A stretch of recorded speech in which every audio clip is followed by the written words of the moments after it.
Alex Polizzi is an award-winning hotelier with over 20 years' experience of working in the world's most luxurious hotels. Born into the legendary Forte hotel dynasty, she's on a crusade to transform our most desperate hotels and B&Bs. This is your hotel. It's my hotel. This is your name. I know, it's my hotel and it's my business and it is going down the pan. I honestly feel sick. Now the battle-hardened hotelier is setting off on her first European campaign. This time, war is declared in neutral Switzerland. You're saying that you don't want that market. I haven't said I don't want the market. I'm not sure actually how well that works here. I'm going to insist that we set up this room the way that I envisaged it, and he can like it or bloody lump it. You're obviously sensitive about your design. I'm not sensitive about my design. Talking to him is like trying to grasp hold of water.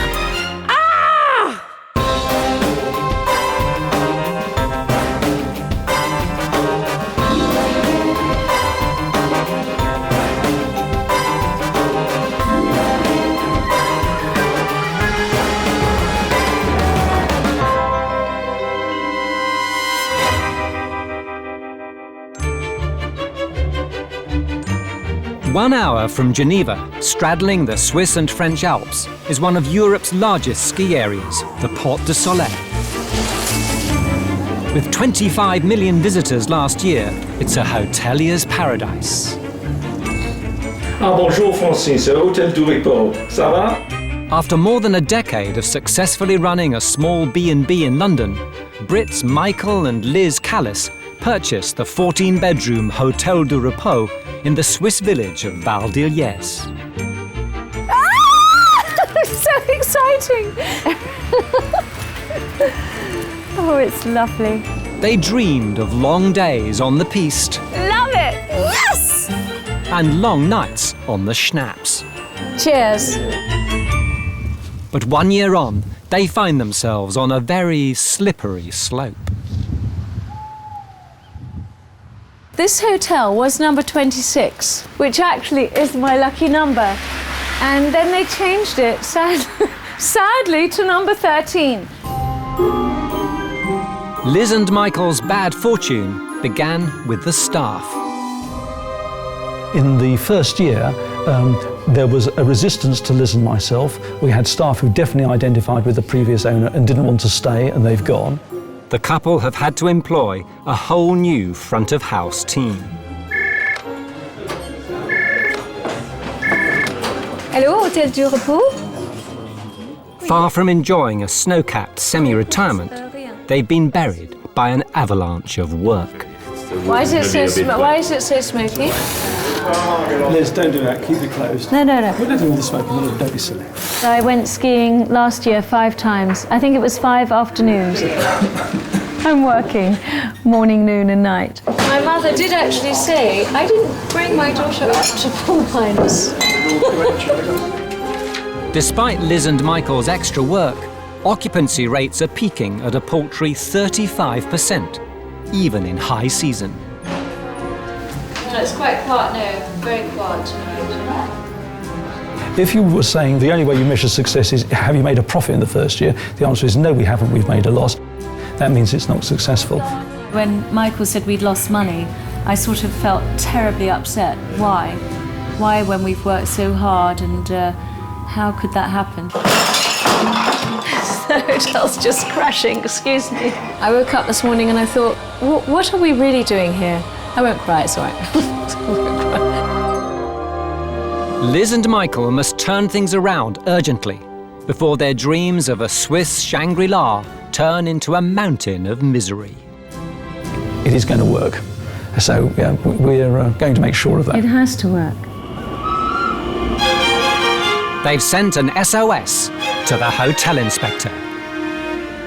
Alex Polizzi has run award-winning hotels all over the world. Liz and Michael are counting on her to pull them back from the precipice.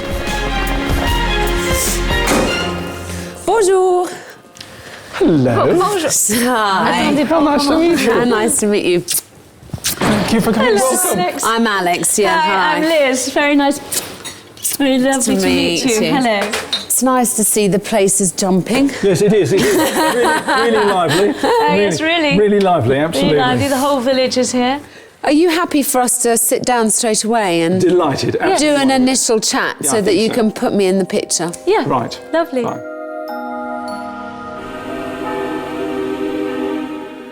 So what was the dream then? Having a business and at the same time having the chance to live here and have a hotel that effectively can run itself and give us the freedom and the enjoyment that we would like out of here. Do you feel like the locals have been supportive? No.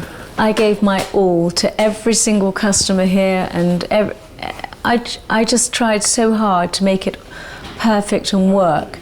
And I just thought that after the input that we had both put in, I would have thought it would have been a huge success. So we have to try and make sure that it works well enough for you not to up sticks and walk away. No, I won't walk away. Oh no, I can't walk away. I've got to sort of win. I've got to prove to Michael and myself that we can do it.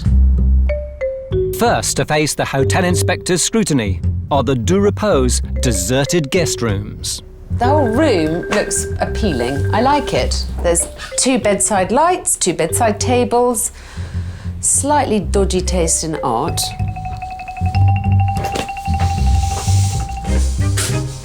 Nice big bathroom, only a shower, not a bath, and it's well lit, so I don't have too many complaints.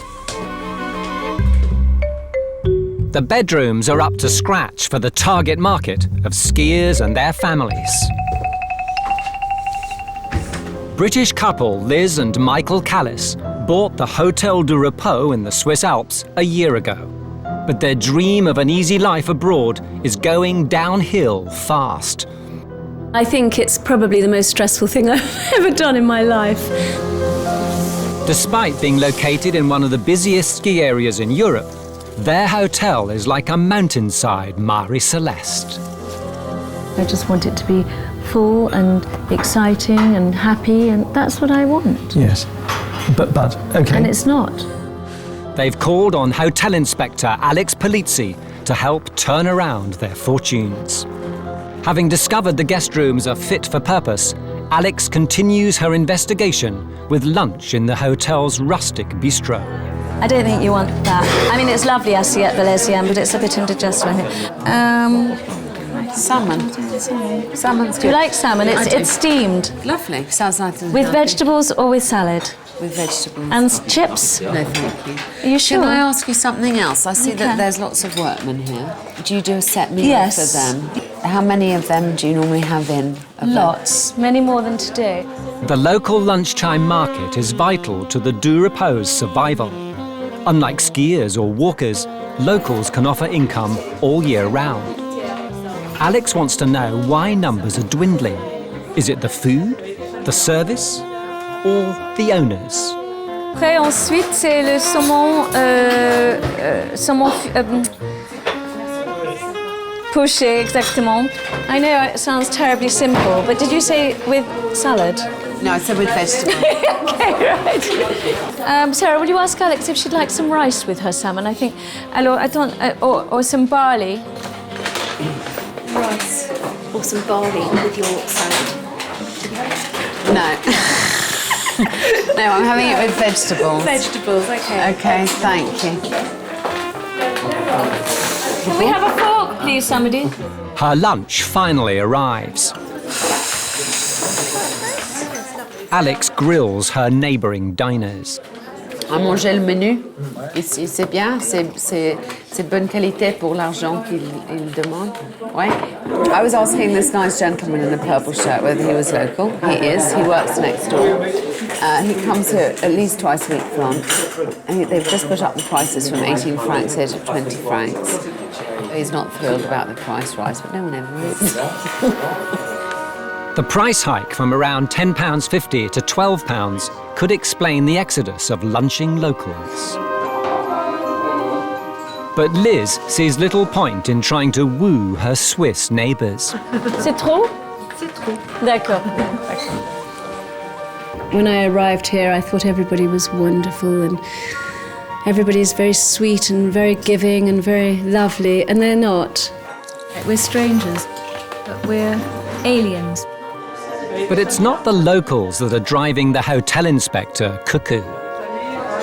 I don't think it's appropriate for the staff to be sitting at the bar. They're either here and they're working, or they shouldn't be here. I think it gives a kind of sloppy impression to the place, and I think it already suggests to me that Liz isn't firm enough about rules and regulations. You can be nice to staff, but temporary staff you have to be bloody tough with, because otherwise there's shit all over you from a great fit. Liz and Michael have hired 6 new front-of-house staff for the ski season. They're allowed to relax at the bar when it's quiet and encouraged to wear their own clothes. Alex, this is another member of our staff, Elise. Elise? Very nice to Alex. meet you. What? Her things that she wears. Love it. So she's with Cécile, Jenny and Sophie. Merci. À bientôt. Despite having ample staff, Liz is still doing much of the work. Her first day in Switzerland has given Alex food for thought. Tomorrow, the hotel inspector will give Liz and Michael her verdict. I don't care what criticism I'm told, I will take it all as constructive. And whatever I'm told, I will do.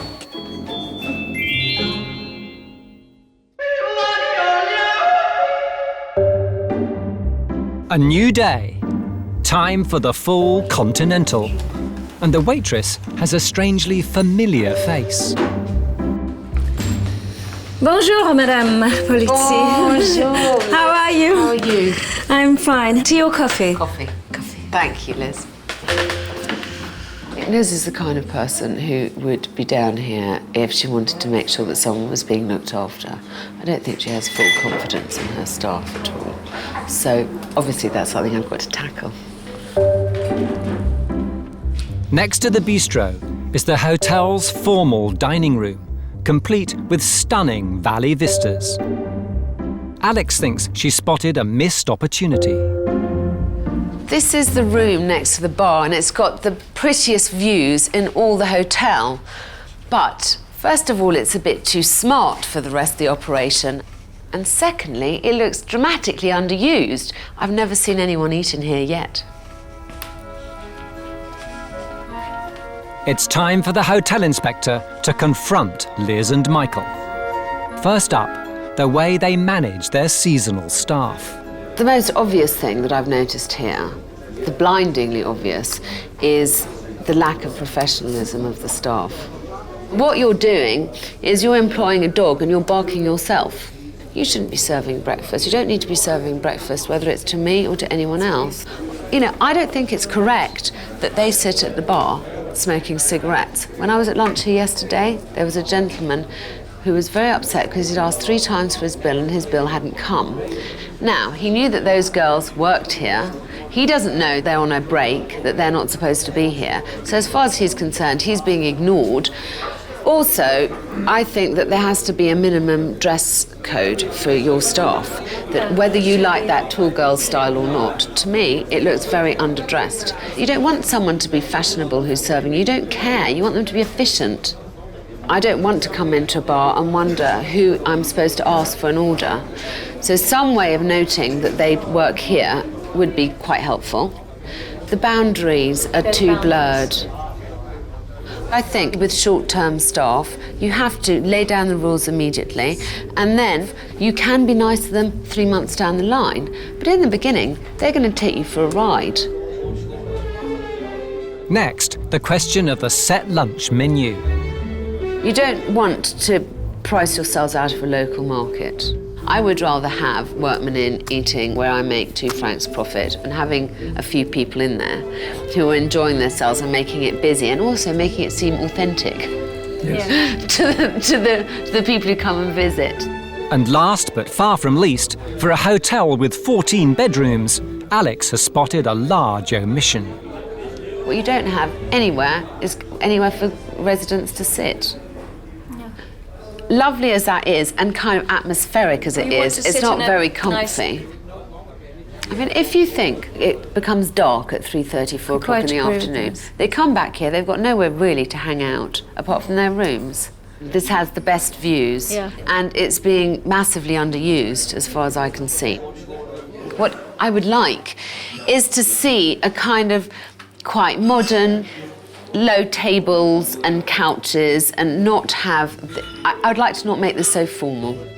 Alex has made it clear things have to change at the Hotel Du Repos, and Liz, at least, seems receptive. I hope that when you next come back, it will be positioned like that, and certainly get these boundaries done. It's time to put Alex's blueprint into action. If Liz and Michael are ever to step back and enjoy their new life, their staff will need firmer management.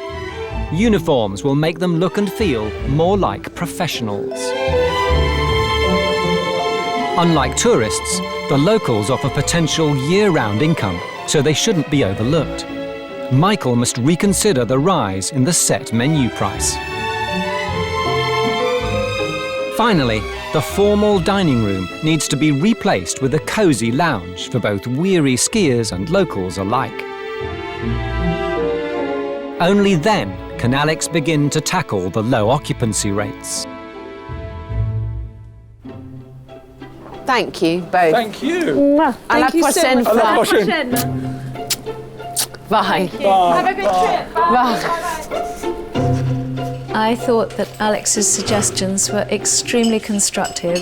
She really has helped the bits that are wrong to become right. And when you next come back, I'm sure, hopefully, a lot of them will be done. And Michael? I'm not sure I can add anything to that. I think that's about the complete answer. Having listened to the hotel inspector's advice, Liz and Michael decide to call a staff meeting to implement her new, smarter, stricter regime. They're terribly tactile and warm and sweet. They're very kind, and I've got no problems about having a meeting with them at all. I'll just tell them what I've listed down, and then hopefully things will start to work like clockwork, as they should in Switzerland. And we've got some uniforms, so I will show you the uniforms. And we've got to decide which days we're going to be wearing them and what your ideas are. Oops. I've got grey waistcoats for everybody. The meeting starts positively. C'est chic, hein? But at the first sniff of rebellion, Liz and Michael do little to resist. What do you think of that? Il n'y a pas besoin d'être habillé classe. It's not necessary behind the bar to be that classy. I would tend to agree with you. The other thing that the hotel inspector said, l'autre chose, was that we had all our staff in the bar, sitting on the bar stools with their computers, They're not doing that anymore. and it didn't look like a proper business place. This time, before anyone even has the chance to object. But it's okay when it's calm. It's only when lots of people want to come and drink that there's a problem. Bien sûr. Liz buckles. Thank you. I don't think it's necessary for this hotel to dress up really smart every day. It doesn't seem right with the atmosphere. I think it went very well. I think the staff are adorable. When one of the girls arrived, somebody told me that she had attitude problems. I don't think any of them have got attitude problems. J'aime pas les uniformes. Je déteste les uniformes. She doesn't like the uniform at all. La classe. It seems it's not just the staff who fail to see the importance of the uniforms. Discipline's important, because if you don't have discipline, you don't have a business. But I don't think a uniform necessarily would actually improve profit margins. After a half-hearted attempt to take the upper hand, the hotel inspector has yet more mountains to climb, especially with Michael. I don't think that Liz or myself believe that there's been a fundamental recommendation which says you're going to improve turnover, margin, occupancy yet.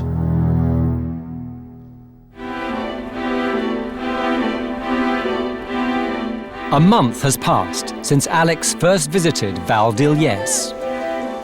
It's January, the height of the Swiss ski season. Now it's been some weeks since Alex has been here, and it seems that it's getting better, definitely. Liz seems confident. But how much of the hotel inspector's advice have they really followed? Hi, bonjour, comment allez-vous? Bien, vous? Oui, très bien, merci. Liz and Michael sont ici? Ils sont dans les appartements, je peux les appeler s'il vous plaît? Ok, merci. So, no sign of uniforms yet. That's the first of the hotel inspector's requests ignored. Next, she wanted Michael and Liz to introduce a stylish, modern lounge where the formal dining room had once been. It's not quite what I was thinking. There's a lot more tables than I expected here too. The mishmash of furniture tacked onto the end of the dining room is way off the mark. The last part of the plan was to win back the locals.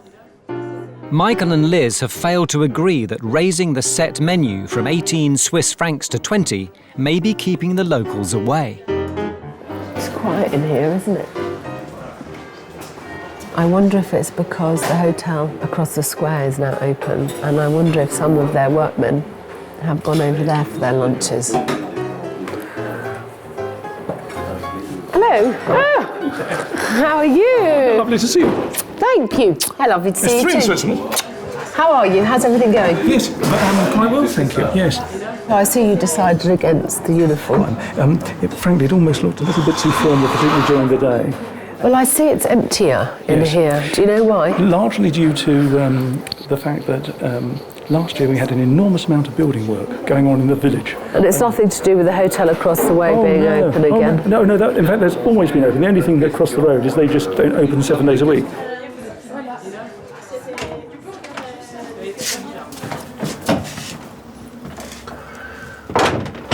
Right. Well, I'm feeling a little bit frustrated at the moment because I thought they were inviting me in because they were worried about how empty they are. Well, they're still empty and they're still being relentlessly cheerful. I honestly feel like they just don't want to be honest with me about what the business is like. They don't want to come over as being naive or foolish in any way. But that means that I can't help them.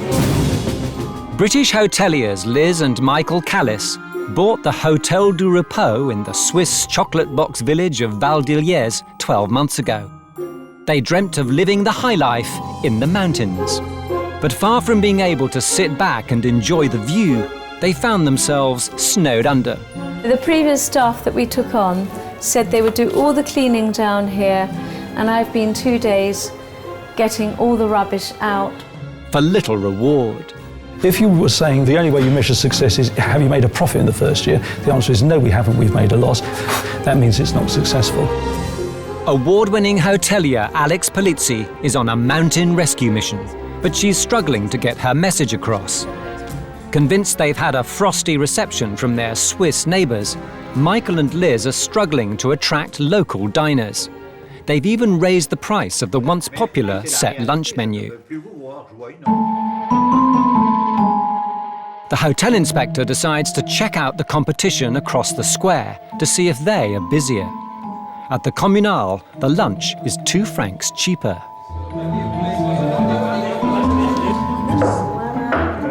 The evidence is compelling. Alex must convince Michael and Liz to drop their prices and start taking the local markets seriously.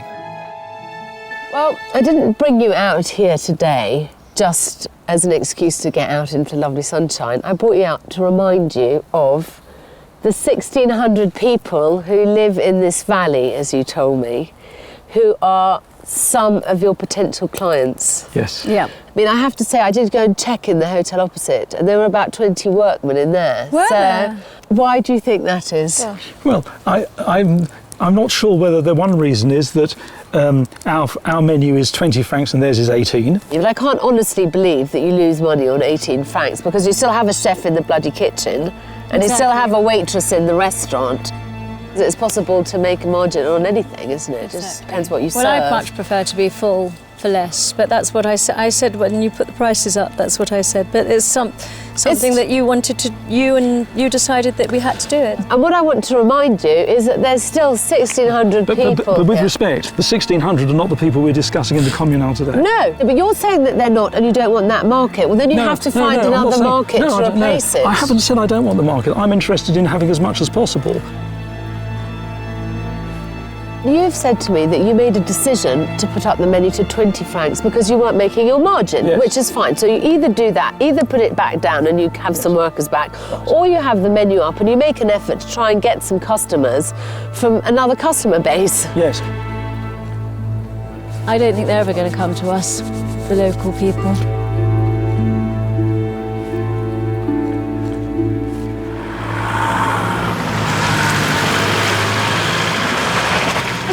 Don't understand, if everything's so fine, why they bloody invited me here to try and help them. They're not interested in anything I've got to say. Talking to him is like trying to grasp hold of water.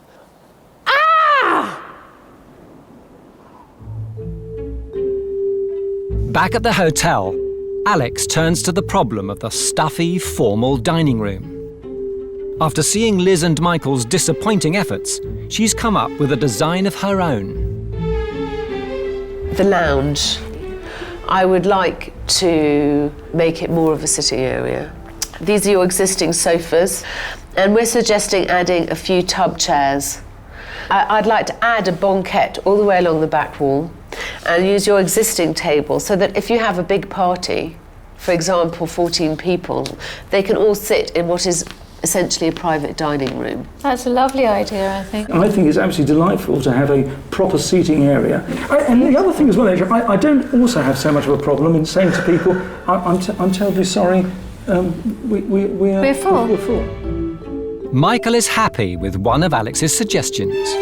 Could this be a turning point for the hotel inspector?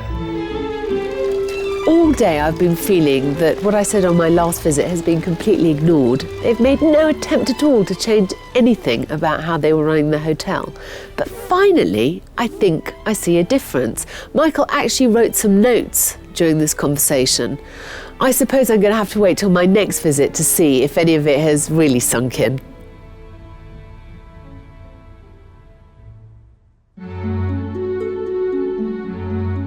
Alex heads back to Britain. But a few days later, the peace treaty between her and Michael is looking shaky. Hi, since we met, we have considered the plan and now believe we should remove the banquette seating idea and make use of existing tables and chairs to give more dining space without compromising the overall plan of the lounge. This email's from Michael Callis, and as usual, since he last saw me face to face, he's changed his mind. We've reflected on the scheme. We think the scheme's very good. We just feel that it can be adjusted to give us more of what we want without in any way compromising the design. So now I'm finding it very frustrating that when we're face to face, he says yes, yes, yes, and then the moment that I walk away, I get no, no, no.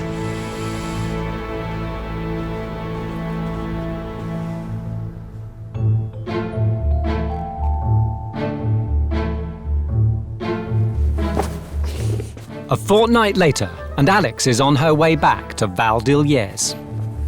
But after Michael's hostile email, are the hotel inspector's plans for the lounge up in the alpine air? Hello! Hello. I have a van full of your lounge furniture. Oh, Crikey. excellent. Can we have a look? Your sitting room. Oh, wow. I did get your email. Thank you. And I decided to ignore some bits of it. I thought that we'd agreed on a principle when we were face to face. Now, I understand you wanted a bit more seating, so I've provided for a little more seating. But I did think that the banquette was essential to bring the room together. Now let's go, Frisco. A lounge will be a major new element for the Du Repos. Having somewhere for hotel guests to relax after a hard day on the pistes will be a huge help in attracting tourists. Can you take another cushion, Liz? Yeah. Alex wants to create a multifunctional space with stylish and relaxed seating, still allowing for Michael's dining area. I love this rug. I think I'm going to sleep on this rug. I love it. Love the material, the whole thing. While Liz senses a change in their fortunes, the design isn't winning over Michael.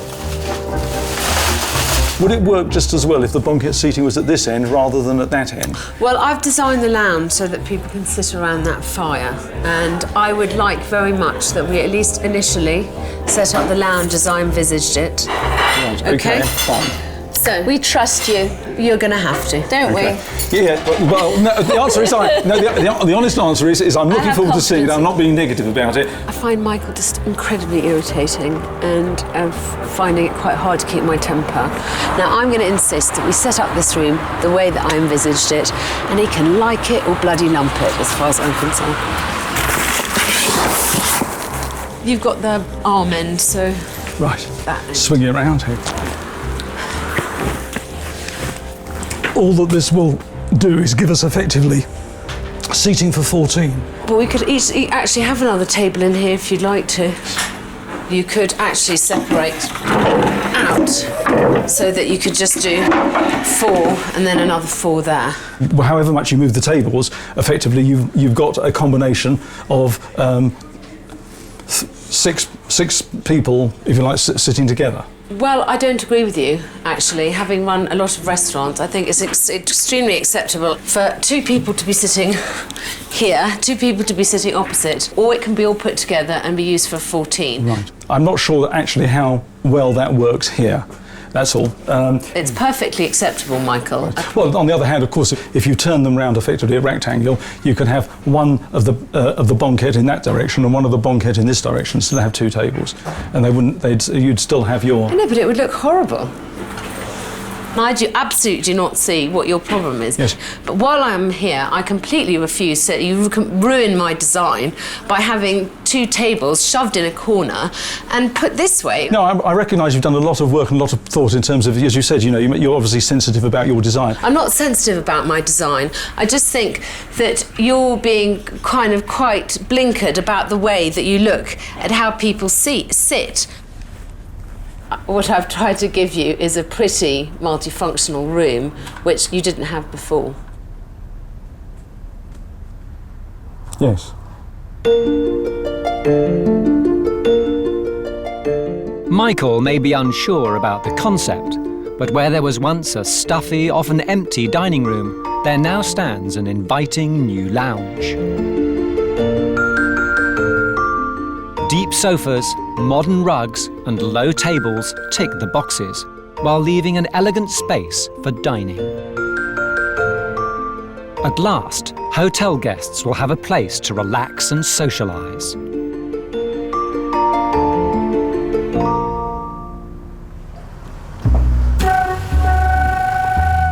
Next, Alex wants to address the thorny issue of the locals.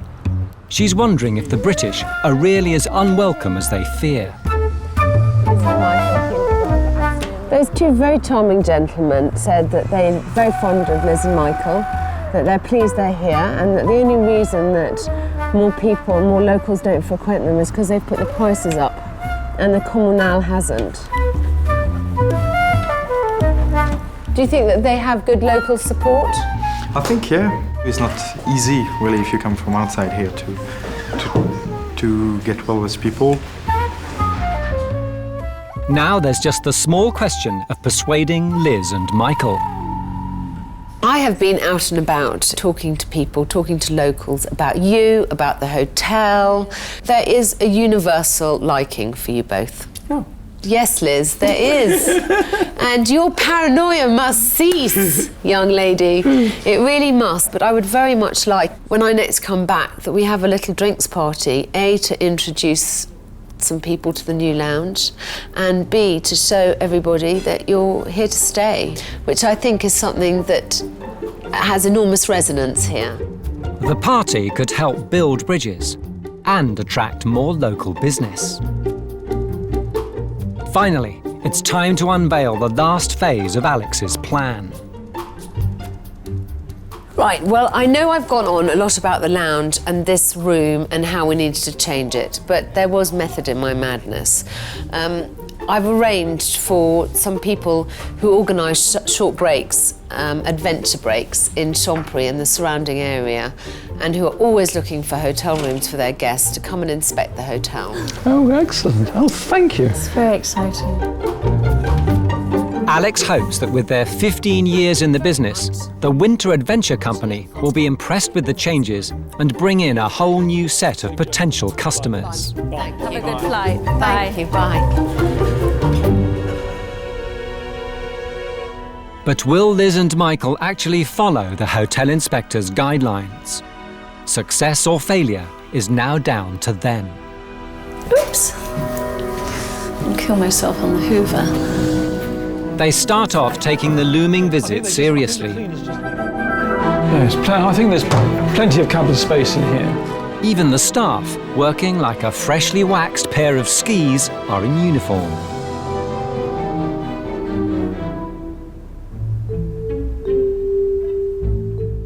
The day arrives for the inspection. With the ski company on board, the hotel would be given a huge boost.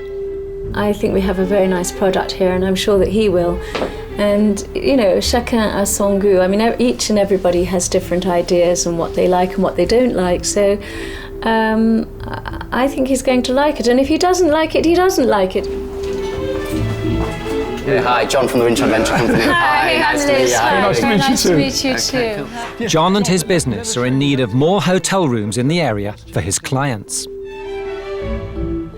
The Hotel Du Repos could be the answer. But will it meet his company's impeccable standards?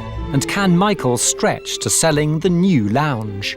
So this presumably would be an area where people would come and have a cup of tea after skiing or just relax, have a drink. Definitely, yes. Yeah. It's important for the residents to have a place where they can obviously sit down and relax, whether it's sometime during the day or in the evening. If they did come and stay here, I know they would be very interested in a half-board option, a 3-course set menu or something. I think we can manage it. For groups, certainly, more difficult for individuals in the sense of No, we can what do do we it. order? We can do it for groups. Of course we can. Obviously, you guys can show me the rooms. It'd be fantastic. We're delighted to do that. Thank you very much. Yes, let's go Okay. through this way. Thank you. When my friend Bobby stayed here last year, she opened the door at 7 o'clock in the morning. She looked over here, and she went, ah! Woke up the whole hotel. It was lovely. Thank you very much. Overall, I liked the hotel. I really liked Michael and Liz. I thought they were absolutely charming. I would really like to speak to my partner before I make a decision about whether we could work with him or not. I think he would like me to speak to him as well about it. It's now a waiting game for Liz and Michael. It's March, and in Switzerland the ski season is nearly over. Liz and Michael, the British owners of the Hotel Du Repos, began with tiny occupancy rates and an enormous workload. After a fraught first year of all work and no play, Liz has stepped back and let her staff take the strain. Yes! And they're rising to the challenge. I don't feel so confident on the ski slopes because it's been a long time, but confident in staff, yes. At last, Liz can start to live the alpine dream she came for. I'm back at Liz and Michael's hotel for the last time. We've got the big party tonight, which I hope they're properly prepared for, and I've got the news that they've been expecting. With the party for the locals just hours away, Liz is advertising the special soiree. Hi, Liz. Hey! Oh, hi, Alex. How's everything been going? Very well, very nice, very busy. And is Michael well? Michael's upstairs, yes. At I the go? computer, yeah. I'll go and give him a kiss. Go on. All right. Good. It's okay. Michael! Hello. How are you? I'm fine. And how are you? Very well. How is everything? Very good. Excellent, thank you. What are you doing here? I'm about to put the flag out. Are you looking forward to this evening? I am, absolutely. I hope we're going to have a good crowd. So you're feeling positive? Extremely. Well, I must say, I'm looking forward to it. Well, so am I. Shall have a good evening. All right, Michael, thank you. Thank you. A good start with Liz and Michael. Alex heads to the bar to lend a hand. She's delighted to find the staff are looking and acting more professionally. Qu'est-ce que c'est ça? Moins cher pour les ouvriers. Liz and Michael are running the business like proprietors. They've even introduced a cheaper 15 franc set lunch option. Bonne journée, au revoir, merci, au revoir. The party is going to be in the lounge, once the location of one of her and Michael's more lively discussions.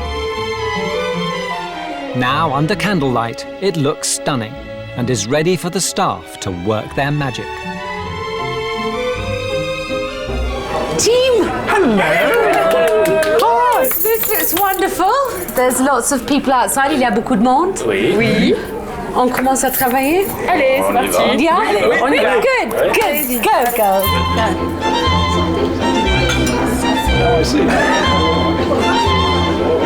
Bonsoir.